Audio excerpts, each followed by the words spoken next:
Don't deviate. Don't procrastinate. Don't become frustrated. All you have to do to win this battle is stay on track. There are moments that try the human soul so violently and so perplexing that if the truth were told, all of us have had moments that we wanted to throw up our hands and walk away. Discouragement can creep in secretly, hide behind clothes, makeup, hairdos. Discouragement is so bold that it will even hide behind a smile. Discouragement will go into a tent, into a garage apartment. It'll go into subsidized living. It will walk right into a Section 8 neighborhood. It will come in. But don't think that it stops there. Discouragement will walk right into a middle-class house and sit down at the dining room table and have a cup of coffee early in the morning. It won't just stop there. It'll go in a mansion and sit on the side of a jacuzzi, stick his feet in the hot tub, and tell you life is not worth living. If you listen at discouragement, it will cause you to make bad decisions. It will cause you to think that life is not worth living. And secretly, behind the facade of a smile and a good morning and a praise the Lord and a how are you, you will wonder if you're ever going to get out of what you're into. Over evildoers, how they prosper in their own way, they shall soon be cut off.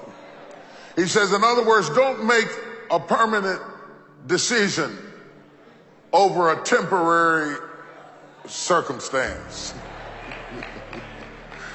He says, don't allow a moment of agony to make you draw a conclusion about life prematurely.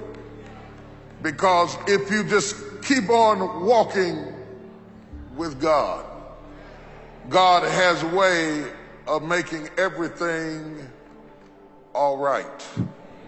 But he warns us and declares to us that the steps of a good man are ordered by the Lord. Steps. Somebody say steps.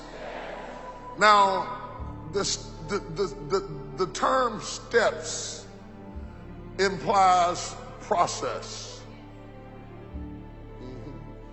Means it's going to take a while.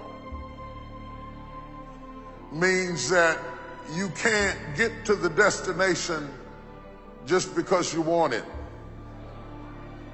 just because you saw it, just because you like it, just because you need it. In fact, we are often tormented by vision. Yeah, we are tormented by vision.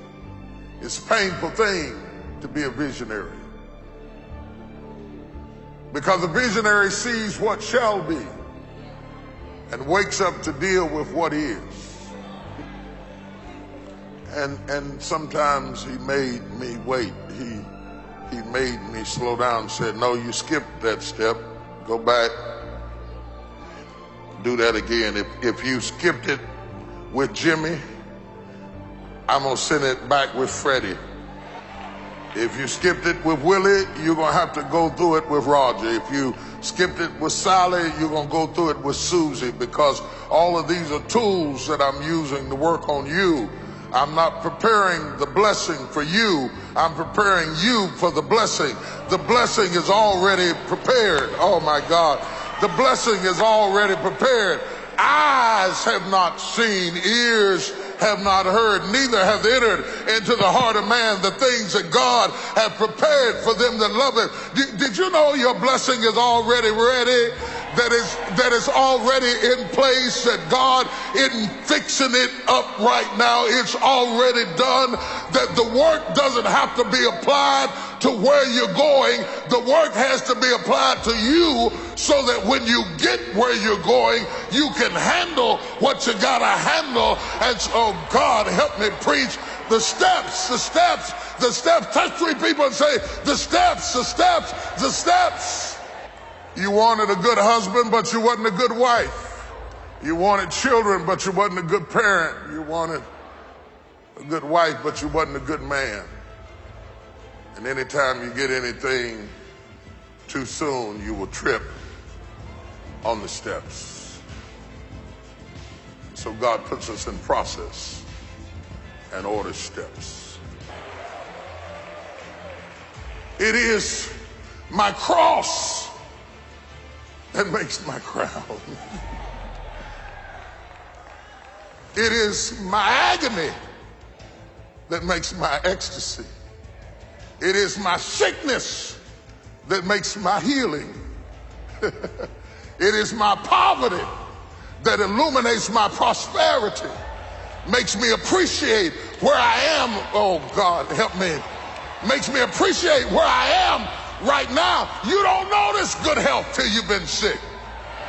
You don't even notice it. You don't even understand the words that are coming out of my mouth until you have been sick. You will never thank God for feeling good until you felt bad. You'll never thank God for your back, for your neck, for your head, for your kidneys, for your liver until it's been challenged. But after a while, you start thanking God for crazy stuff. Thank you, because I can see this morning.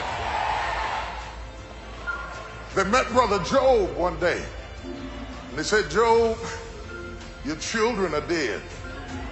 Your cattle are dead. Your wife has despised you. Your name has gone down. He said, that's all right, I'm right on track. The Lord knows the way that I take. And when he has tried me, I shall come forth as pure gold. I don't know who God wanted me to preach to this morning, but the Lord sent me to tell you, you're right on track. Having done all to stand, stand therefore anyway. And whatever happens, just say, Lord, I thank